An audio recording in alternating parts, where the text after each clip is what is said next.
and welcome to Talking TSM, the Game House's talk show about TSM's LCS team. I'm Robert Haynes, your host and your guide into the world of TSM's LCS team, and I'm extremely excited to be back. I do apologize.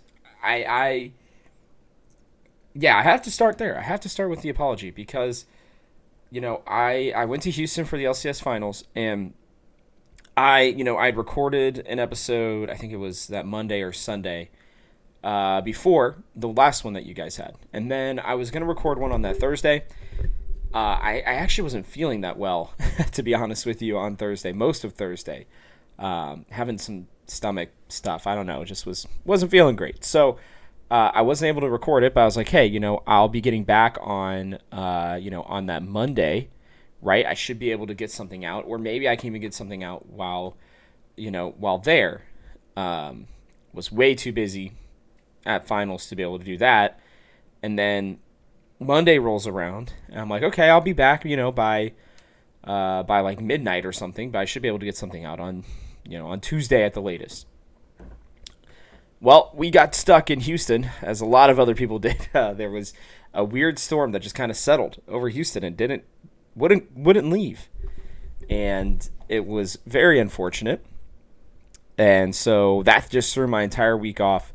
I've been catching up on sleep that I didn't get. I've been catching up on work. Whole bunch of excuses that I just wasn't able to get something out like I would have liked to.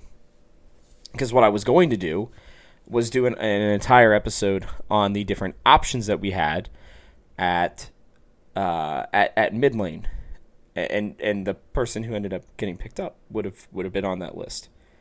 Not initially, not until the rumors had come out about it, but it's been a while, and I've heard a lot of things, and I just wanted to at least start off with the apology before we we went into the conversation that we're going to have today. And this is kind of what we were looking for, to be honest with you all. A full roster. Now, I want to preface this by saying I know one of these players a lot better than the other, which is what pretty much everybody is going to say. And that's fine. But the reality of it comes down to, I feel like we're in a very similar-ish position to the beginning of the spring split. So for those of you who may not know, TSM have, at least according to leaks, back it up. According to a tweet from Kays, which friend of the show, I Am Germ, had pointed out to me and had posted himself, the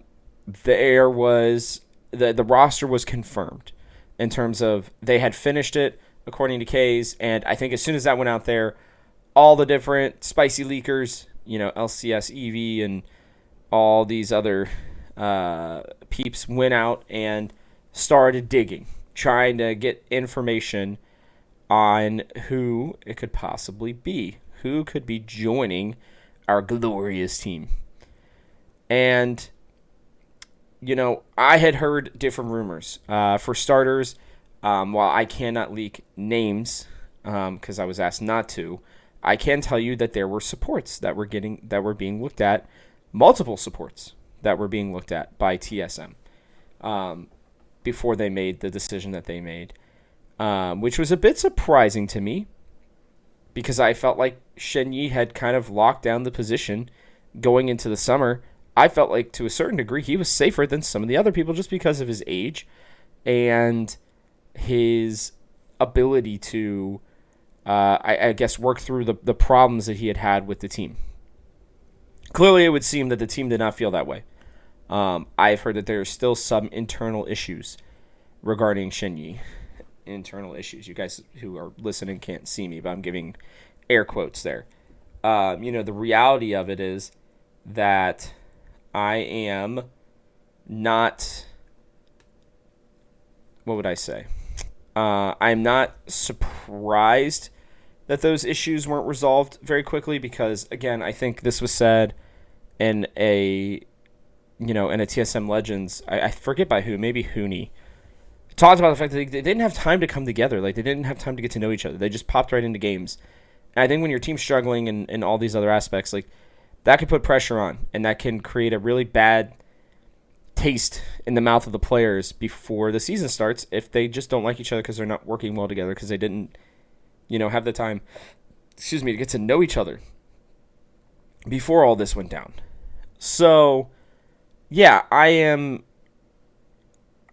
generally not overly surprised. That being said, the person that they end up picking was a bit of a shocker. And they went with Mia or MIA. I'm gonna guess it's Mia, based on the fact that that's not all capitalized. I guess maybe the Korean support out of Latin America. Now, Doublelift apparently on his stream, which you know him. He has not been all that kind to TSM or TSM, well, anything regarding TSM, lately specifically. And he apparently stated that this guy is actually pretty good, that he's kind of a beast. Now, I'm going to take that with a grain of salt because he is 23. He'll be 24 at the end of the season. Now, he has played in Korea. He, started as actually a top laner in Japan for a team called Scars. Then he moved as, I guess it would be a sub almost, to KT Rolster. Now, there was another team for like a couple months in between, Kongdu Monster, which I guess would be maybe their lower team or whatever. This is back in 2018, but then he subs in for KT Rolster, even gets some time on the team, plays with them for what would look to be 2 splits. Yeah. Summer of 2018 and spring of 2019. Then he did not get an opportunity to play during the summer split, but would end up signing with APK Prince basically from 2019 on and off until 2020, mostly as a sub, never really starting. And then in 2021, would play a summer split in Latin America with Estral Esports, and then again through April. So his longest tenure on a team being in Latin America. And the interesting part about Mia, I'm going to just say it's Mia for now, is that he has kind of been a journeyman, as they would use in traditional sports. Somebody who's gone around and has been good enough to be there, but not good enough to be there, right? To take the spot. And I feel like TSM are kind of just throwing stuff at the wall and seeing what sticks, right? And with Mia, should this be now? I want to remind everybody, this has not been confirmed by the team, by the way. No, nobody has actually come out and said that Mia and X, the new other player who I will talk about here in a minute, has been confirmed in any way, shape, or form. Okay, these are just from leaks and rumors, so you can take this all with a grain of salt. It could change. But with Mia, it's just interesting because the initial report came out that the plan was that Mia would start, that Mia would have the opportunity to be the starting support at the beginning for TSM. I dug a little bit on that, and here's the interesting part. So Mia was actually, this deal must have gotten done a lot sooner than I thought. So the initial reports came out maybe a day or two ago, on On April 25th, Mia was on at least on the global contract database was off of Estral Esports, who has been playing in Latin America. They've been doing a pretty good job. Honestly, they made playoffs. Where they end up finishing? They ended up finishing second to AZE. I don't know. It looks like Ace something Esports. And interestingly enough, in his time in the LLA, he has finished second multiple times. He's not been able to get up to that next level. And he's actually been playing with B-Voy, if you guys remember who that is, the Korean player who came over and played with Misfits for a little while. He was okay. He wasn't great, but it feels like Latin America is where a lot of Korean players go to, I don't know, keep playing. I don't know, man. I look at this signing and I think to myself, okay, like the reports are that he's gonna sign or that he's gonna start. Fine. Cool. But why? Right? So I dig a little deeper, talk to some people, and in actuality, it looks as though maybe the initial report wasn't totally 100% accurate. It seems as though they're going to allow for Shenyi and Mia to battle it out and see who gets the starting spot, essentially. Now, again, that's also a rumor, a leak, a report, whatever. Not factual currently either. That's what would make sense to me, right? They're not going to go Yurson again. Now, I checked the contract database. Yurson is still there for TSM as of right now and is still signed through 2023, so all of next year, apparently. Now, we already saw that he flew back to Korea. Now, he could be boot camping there. He could be, or back to China, excuse me. At least I think it was China. I'd have to go back and look. But he flew away from the United States. So, to me, that's fine, right? Like, that makes sense. Whatever. And, you know, for Mia, the interesting part about Mia is that even though he's been playing in Latin America, he doesn't count as an emerging region player. So, you know, that would mean that should he, like, so that means basically no matter what, because Shenyi is also a non-resident, right, according to the database, that means that Yurson's pretty much gone. You can't have more than, I believe it's 2 non-residential players on your academy team. So I am very, again, I'm listening to this report and I'm like, I just don't really know who this is. So I did a little digging, and you know, he's played well this last split, and he played a lot of different champions, which I enjoyed. I thought that was really good. He really played a lot of Alistair during the playoffs for Latin America. 5 games specifically. And, you know, I mean, his engages and everything were pretty clean. I watched, you know, as much as I could of his finals games or semifinals games. I can't remember which one. I have to go back and look again. But and it felt like watching him, he played that kind of typical Korean style. A lot of engage. I mean, listen to his champions, with Leonas and Threshes, Rakans, Sets, Nautilus, Alistair. Even played a little Tarek, Pike, right? Like, it's clear to me. Sorry, I'm looking off. By the way, when I'm looking off camera, I'm mostly looking at my second screen, so I do apologize. But, for me, I feel as though his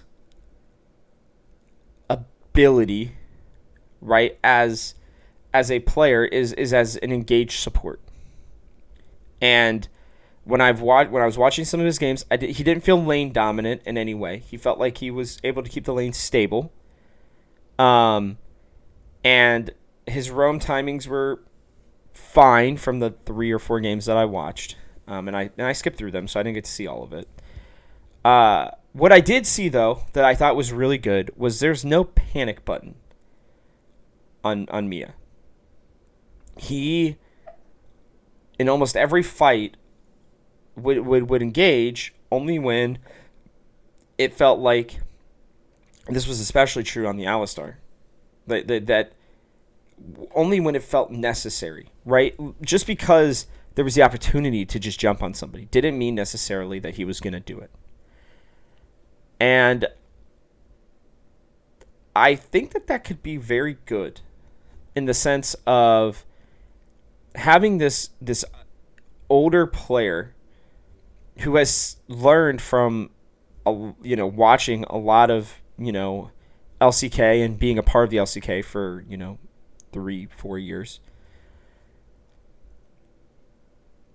He seems like somebody who could be very interesting in that regard, right? Where he understands the game, I think, at a pretty solid level.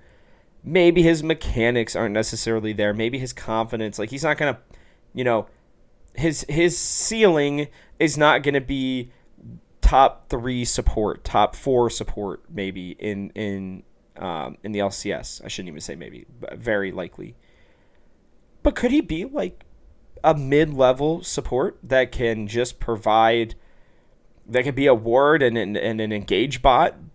Sure, for sure. His floor is from what I can tell, is pretty high. Now, he's never in all of his games. He's never had. He doesn't have a high winning percentage. He has a 48% win percentage, so he's a little under 500. And truthfully, he's only played in 84 games in his career. Okay, 84 games in a almost 4 or 5 year career. He has been the backup for a very long time. Okay, and his champion pool, it's pretty wide. But Leona is his most played champion with 10 games. It's not a lot. It's not necessarily a lot of experience. And when you have a player that you're signing as like maybe an older veteranish type player, you'd prefer that they'd have a lot more games than Shinyi has. And they don't really. And a lot of those games have come in the last year in Latin America. Not necessarily the best region in the world either.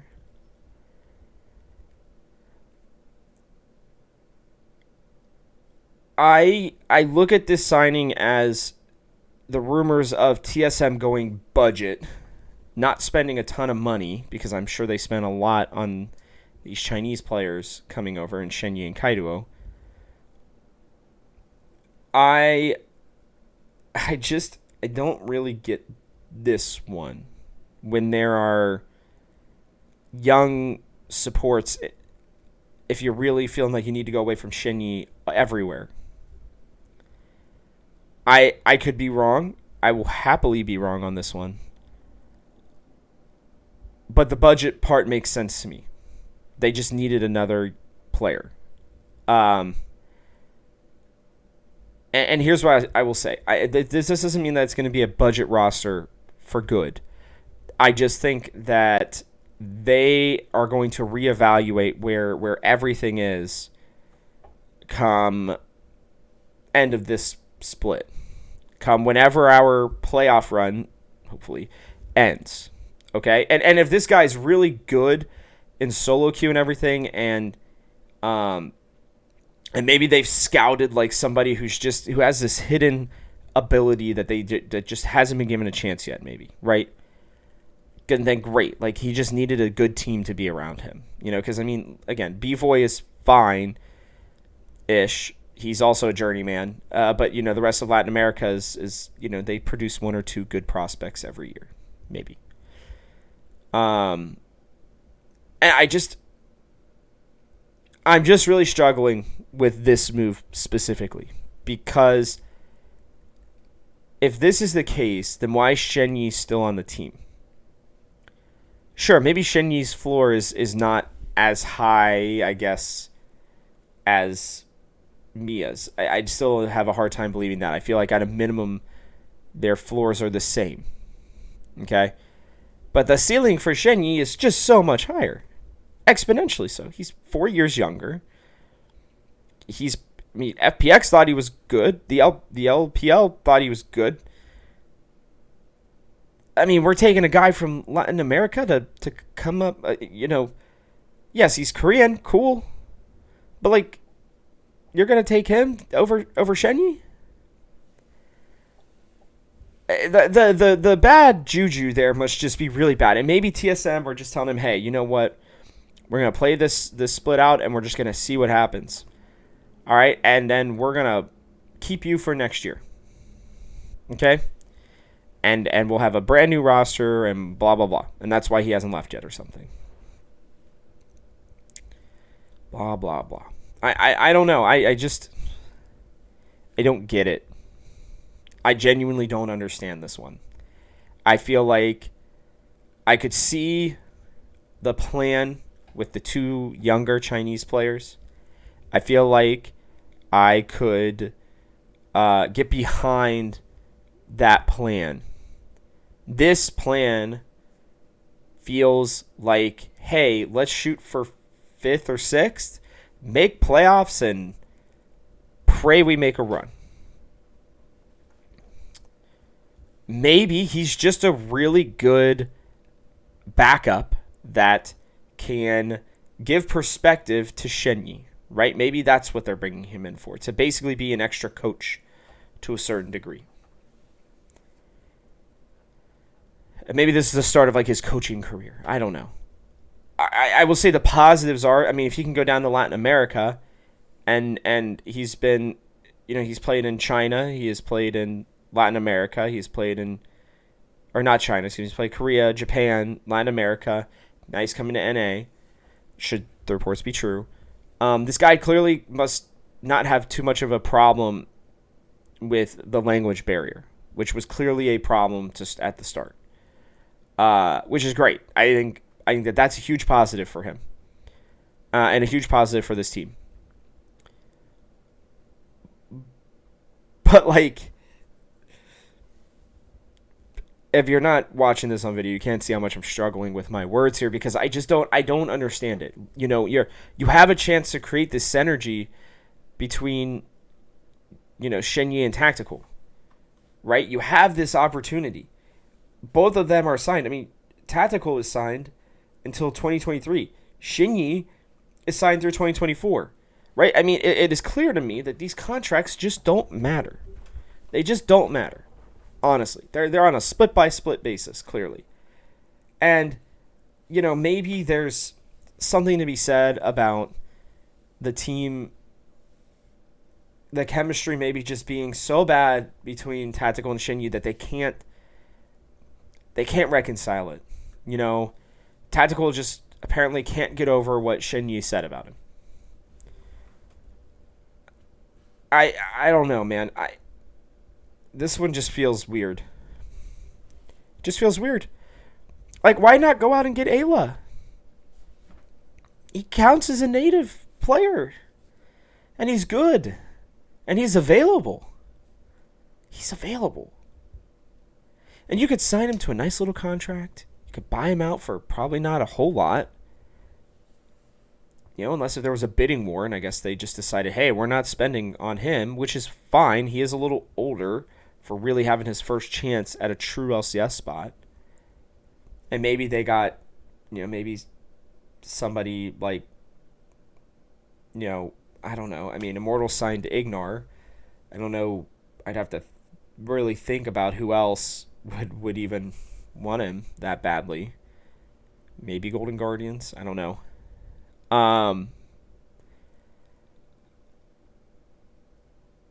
guess maybe CLG. I don't know. There are other options, and they went with a Latin America,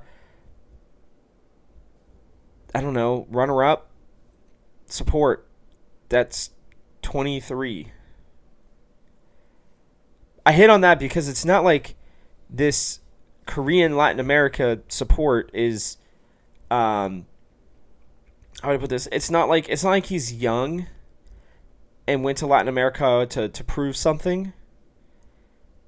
I mean, he's technically, yes, he's young as in his age of the world, but in terms of league terms, you know, finding a 23-year-old support for his first real action in a while and a top four major region, like, I don't know. I hope I eat these words. I can't wait until, like, we're in the middle of July and TSM are popping off and Mia's making plays all over the place. That would be awesome. That'd be my dream scenario here.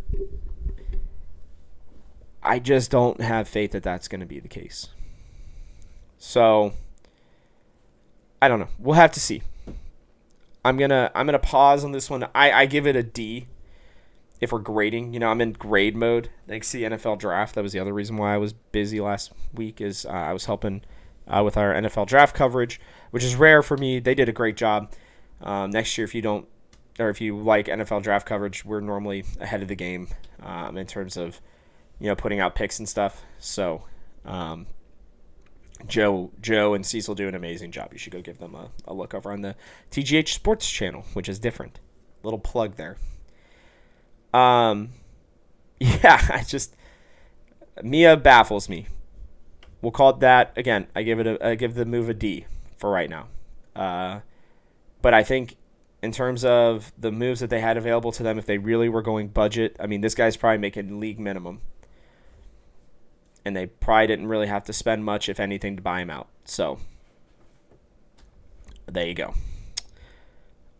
Moving on, the more, I don't know, the more interesting option, a player who has 665 total games, who is just 1 year older than Mia, by the way, and he's kind of a legend in his own right, is Maple. Now, I didn't really believe the Maple rumors. I had heard that he was going to Dignitas for sure, but the connection makes sense with Glenn as the new, assistant general manager / general manager, whatever his real role actually ends up being. On PSG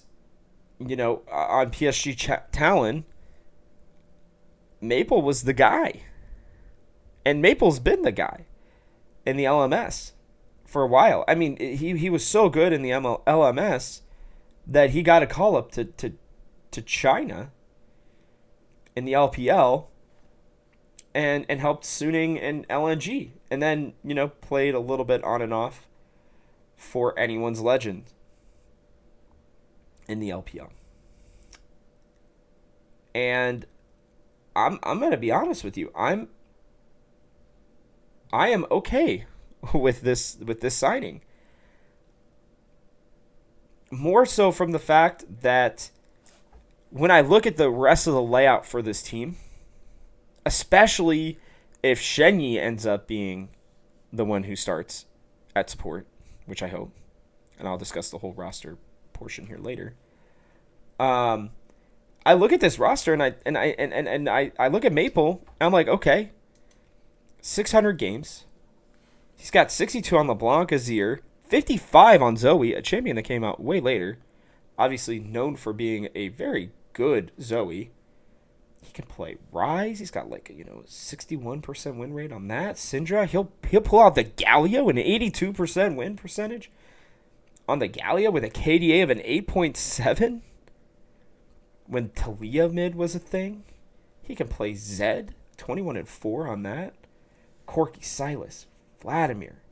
Oh, he plays a little bit of Victor. Thank God we don't have to only just watch Victor games all the time. 13-2 on Cassiopeia. Ari, 10-4. I think that most of that was even before she was big. I mean, hell, this guy's 6-0 on Aurelion Sol. Soul. You can pull that stuff out. I gotta be honest with you. I mean, if you're gonna make a mid level signing, like a mid season signing, and you don't get Niski, which was my first choice. I think I made that pretty obvious. And good for him. He's gonna go to Mad Lions. I think he's gonna light it up. And that's a great team for him to pick, by the way. They really were kind of like a mid laner away from being very, very good. I think Reeker will pop on with somebody else, and I think he will figure it out. But I think the pressure from that Lions was tough. I think Alyoya could be MVP, by the way, in summer split for the LEC. Somebody mark that down. Mark that down now. I hope somebody clips this. Maybe I'll clip it. Anyways, Maple. He has been one of the great stories, I think, potentially in League of Legends history, maybe? What he did along with Flash Wolves and Karsa and just that epic team that consistently pushed the limits and showing what a smaller, minor region could do. He helped put Taiwan on the map. And yes, he's a little older. Yes, I mean, truly he is. It looks like at least after the team started, what is this? 2 and 3, 4. 2 and 8. After they started 2 and 8, not necessarily his fault from what I can tell, but after after anyone's legends started 2 and 8, they subbed him out. Okay. Now I will say it didn't look like he was having a major impact in all these games, but he wasn't feeding, he wasn't being a problem, but he probably as involved as they would have liked. That being said, this guy's pretty good. Like, everybody's gonna, be like, oh, I don't know, whatever. But, like, he's played against some of the best mid laners ever in China and at Worlds. He has Worlds experience, right? He is... If they got him for, like, league minimum or something, they're just giving him a chance, right? Now, his connection to Glenn, I believe Glenn was also with PSG Talent, if I remember correctly, might be the reason why they decided to bring him on. But we also know he loves Bjergsen, too. Like, this is kind of a perfect opportunity for him. And I think sneakily, he might end up being one of the best mid laners in the LCS. Which is a humongous upgrade from what we had. And I think the only reason we're able to get him is because of his connection to Glenn. I'm honestly going to give this an A. I really just didn't think it was possible. I didn't think that they'd want him. And again, I would have preferred Niski. Niski's my A+ get. Jensen was also an A+ get for me, honestly. I don't love Jensen, but I still think he would have been really good. I think Maple, I have some worries, but I believe Taiwan English is more of a commonly spoken language there. I don't think he's going to have any issues with English, and he obviously knows Chinese, as he played for Suning. On a pretty good team. He used to play with our good friend Sword Art and helped them, on Suning. I mean, guys, like, this guy's good. Like, sure, we're getting him maybe not in his prime. But when I look at the rest of the LCS and I look at the mid laners that we have, let me go bring all these guys up real quick.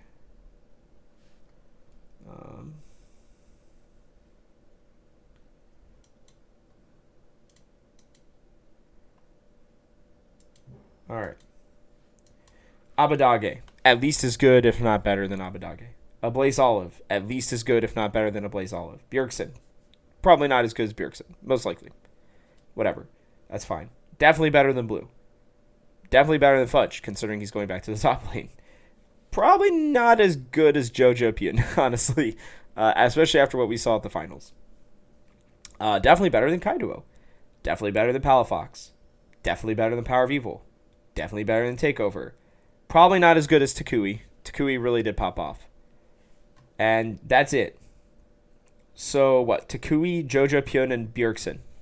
He's got a challenge with them. And then Jensen, when Jensen comes in, most likely. At least that's the rumor to C9, which is crazy. I never thought they'd be able to reconcile.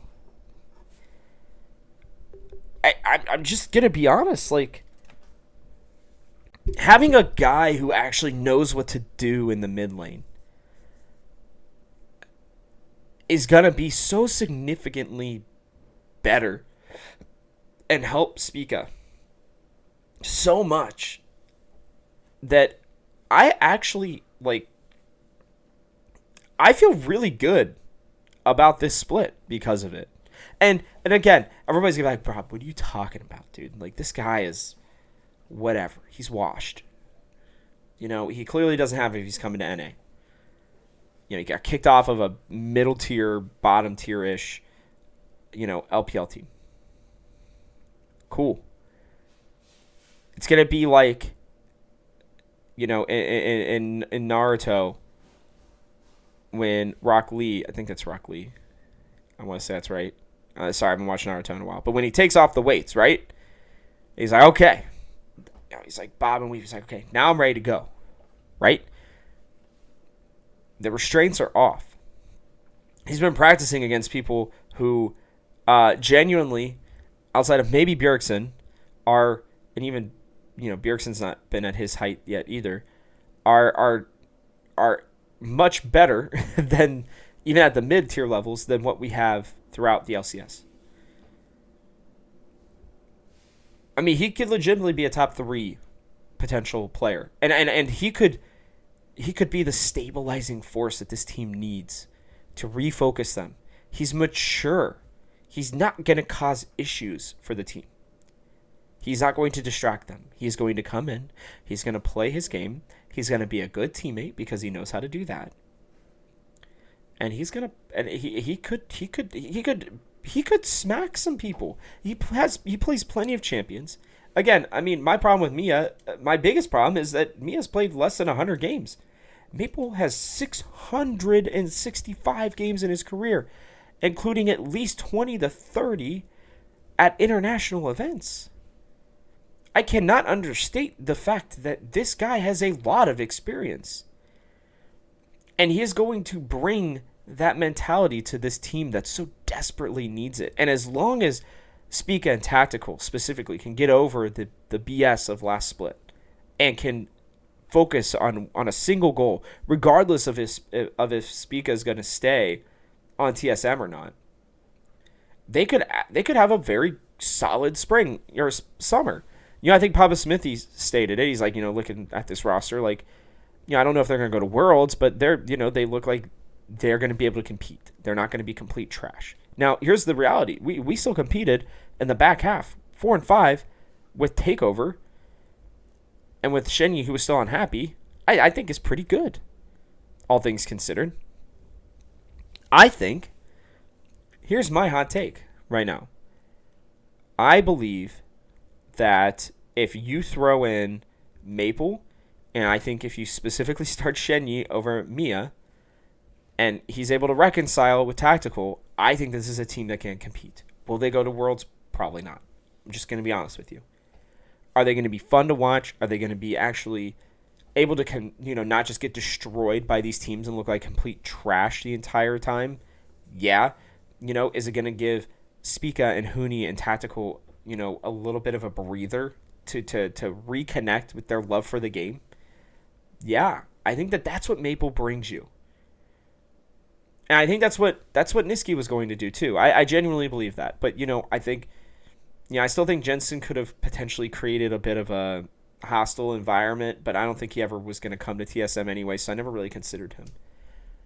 If I'm being honest with you, if they're trying to compete this split, I think Maple's the second best option behind Niski.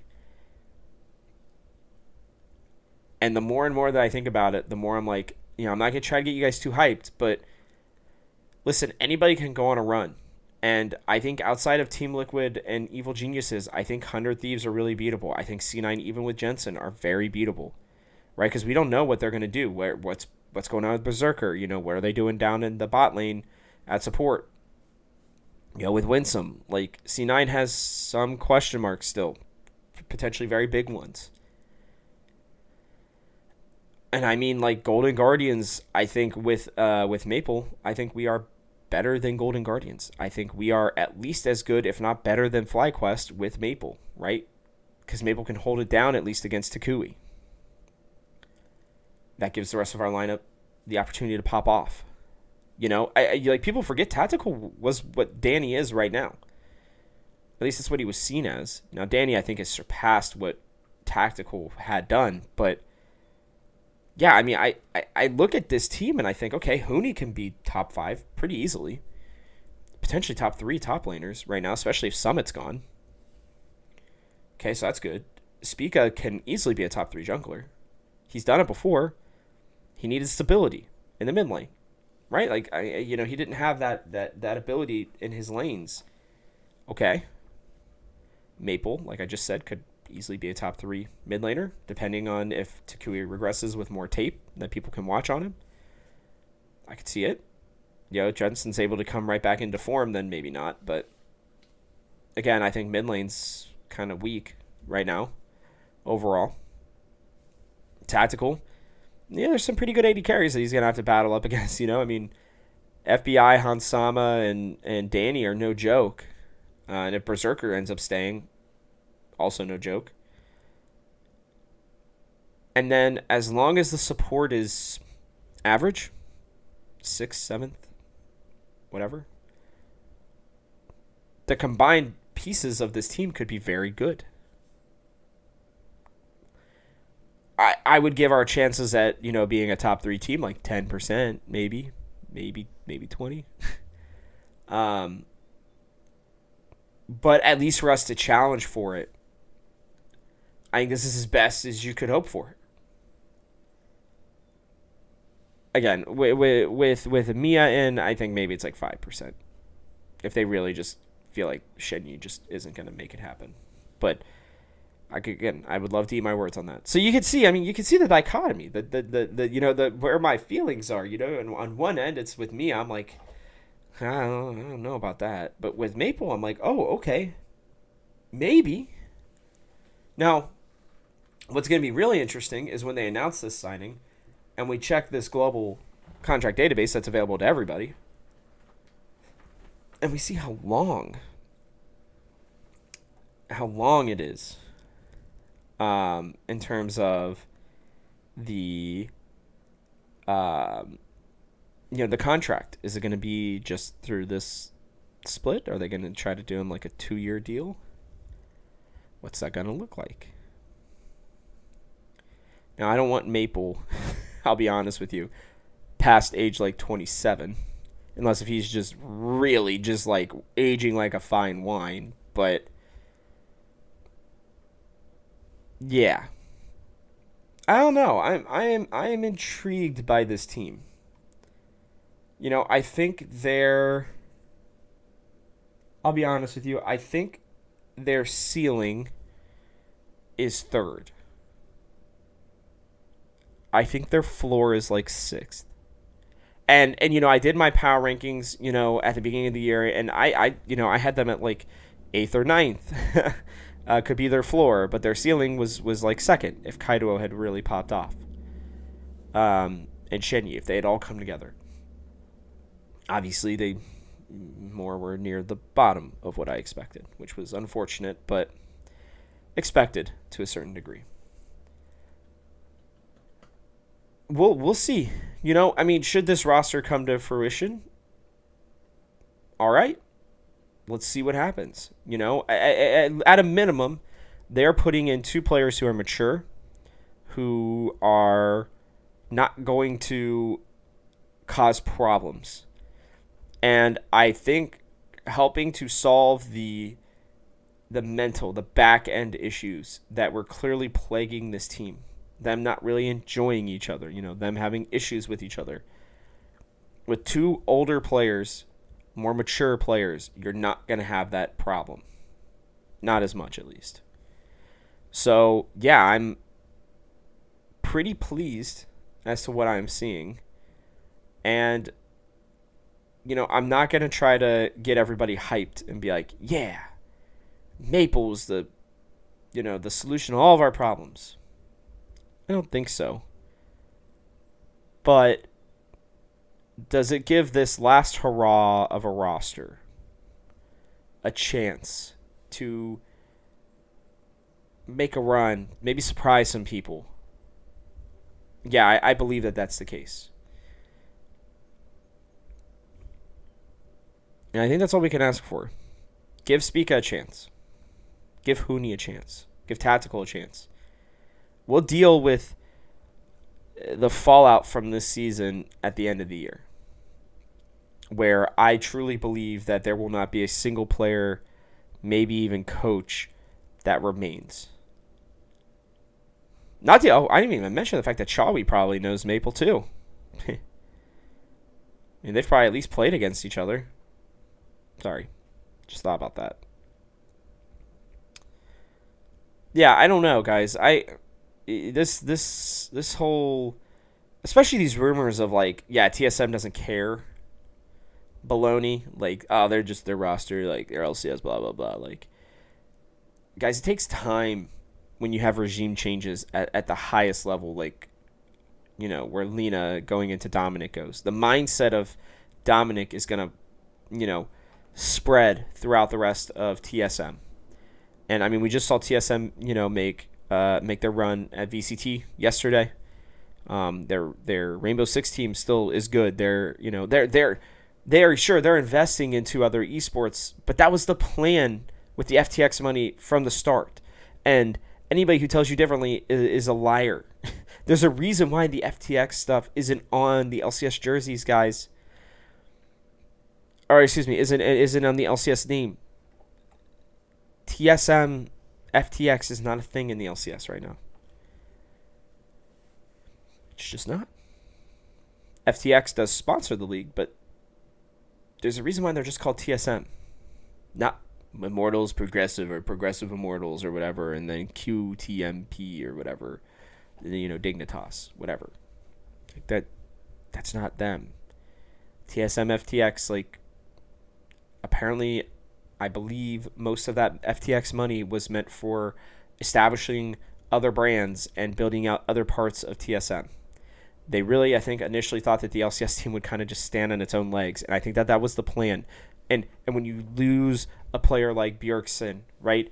When you lose Parth, who was the heart and soul of this team, right? Of this whole part of the organization. When you lose Lena, even as much as I do not particularly enjoy what she did at the end, what she had set up was good. These players trusted each other. Yeah, Speak is probably going to be gone, but what I can tell you is that it takes a while for the fruits of the labor of Dominic Callis to show up. And I promise you, I'm going to try to reach out and try to get an interview with him. And I will ask him, what are your plans for the LCS team? Are you guys really phoning it in, or are you guys, going to try to compete next year? What does that look like? And he's going to probably give me, kind of like the off answer. Well, we've got some plans, blah, blah, blah. But I can tell you that, like, he likes winning. He does not like losing. And I can promise you, this team will look different. And we will dive into that. We got plenty of time, I promise. I don't think we're going to be playing in October during Worlds. I have that itch. But that doesn't mean that this team isn't going to be fun or interesting to root for. And we've seen the bottom of the bottom. They're not going to go, this team, if they have Maple, will not go 1-8. I think he is that influential to them. Could I see them going 8-10? Sure. But guess what? That's middle of the pack. That gets them playoffs for sure. Considering 8 teams make it. Could they go 10-8? Push for a third or fourth spot?